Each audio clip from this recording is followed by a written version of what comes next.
بسم اللہ الرحمن الرحیم۔ السلام علیکم۔ سیدنا ابو ہریرہ رضی اللہ عنہ نے روایت کی کہ آپ صلی اللہ علیہ وآلہ وسلم نے فرمایا، ایک شخص نے کہا کہ میں آج کی رات کچھ صدقہ دوں گا، اور وہ اپنا صدقہ لے کر نکلا۔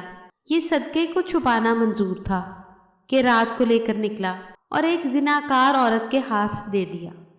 پھر صبح کو لوگ چرچا کرنے لگے، آج کی رات ایک شخص زناکار کے ہاتھ صدقہ دے گیا۔ اس نے کہا، یا اللہ، تیرے لیے ہے سب خوبیاں کہ میرا صدقہ زناکار کو جا پڑا۔ اور پھر اس نے کہا کہ آج اور صدقہ دوں گا۔ پھر نکلا اور ایک غنی مالدار کو دے آیا، اور لوگ صبح چرچا کرنے لگے کہ آج کوئی مالدار کو صدقہ دے گیا۔ اس نے کہا، یا اللہ، تیرے لیے ہیں سب خوبیاں، میرا صدقہ مالدار کے ہاتھ جا پڑا۔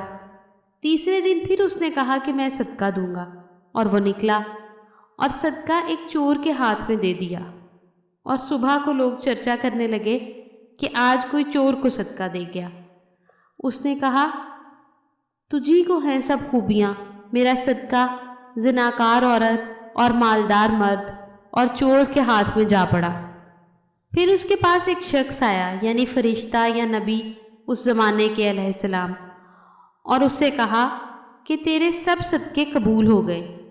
زناکار عورت کا اس نظر سے کہ شاید وہ اس دن زنا سے باز ہی رہی ہو، اس لیے کہ پیٹ کے لیے زنا کرتی تھی، رہا غنی، اس کا اس لیے قبول ہوا کہ شاید اسے شرم آئے اور عبرت ہو کہ اور لوگ صدقہ دیتے ہیں، لاؤ میں بھی دوں، اور وہ خرچ کرے اللہ تعالیٰ کے دیے ہوئے مال سے۔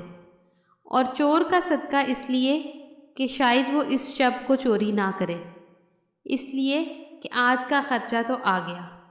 صحیح مسلم کی حدیث نمبر 2362 ہے۔